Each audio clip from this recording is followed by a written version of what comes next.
Hai Dalovers! Dunia.com.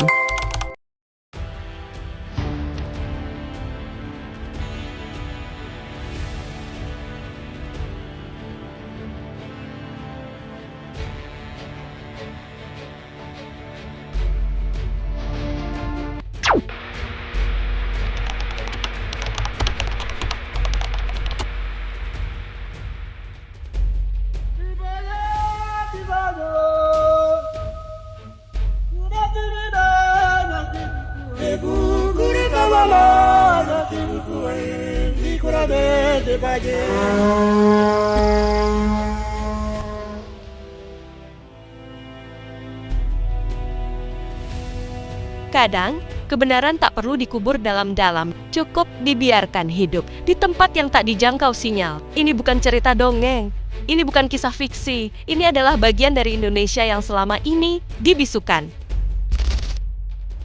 Papua, pulau yang menjadi surga bagi mereka yang mencintai hutan, emas, dan diam, namun juga menjadi neraka bagi mereka yang bertanya terlalu keras.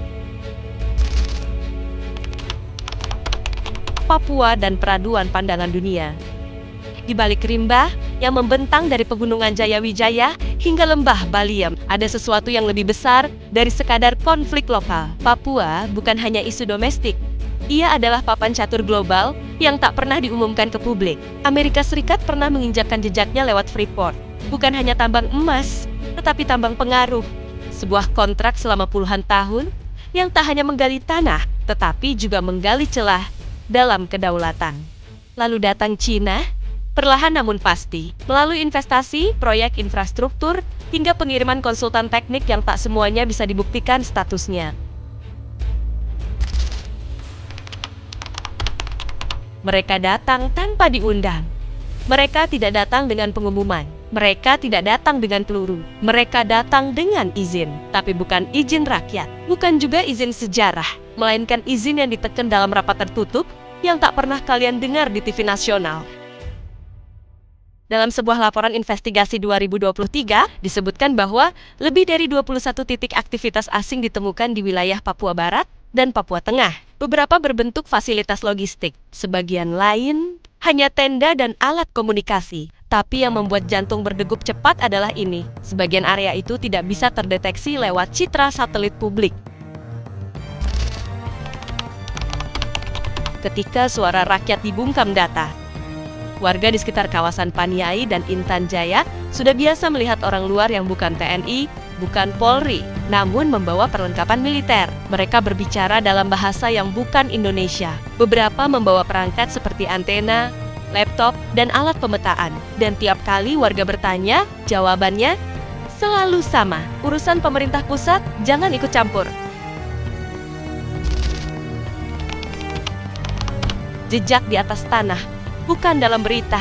Kita tahu bahwa Papua adalah wilayah rawan, tapi kita tidak pernah bertanya, siapa yang membuatnya rawan?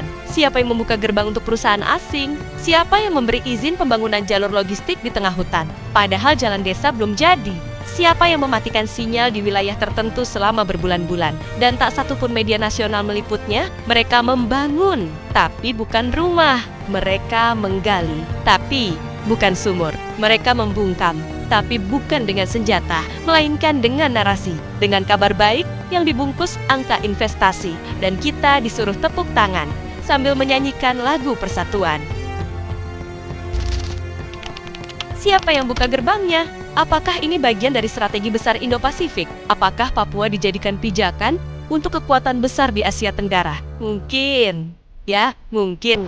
Tidak, tapi satu hal pasti, Papua kini tidak hanya milik rakyat Papua. Ia telah menjadi proyek bersama oleh mereka yang punya kekuatan dan mereka yang berani diam. Jika kamu merasa ada yang disembunyikan, kamu tidak sendiri. Jika kamu mendengar suara lirih yang tak ditulis media, mungkin itu suara tanah yang dipijak nenek moyangmu. Subscribe sekarang dan aktifkan loncengnya. Karena di episode berikutnya, kita akan membongkar apa yang sebenarnya dibangun di jantung Papua yang tidak bisa kamu cari lewat Google. Bantu sebarkan, bantu dengarkan, karena dunia sedang berubah.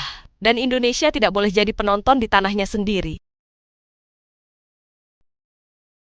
Makasih banyak ya Dunia Lovers buat dukungannya. Sampai ketemu lagi di video selanjutnya. Bye-bye, Da Lovers!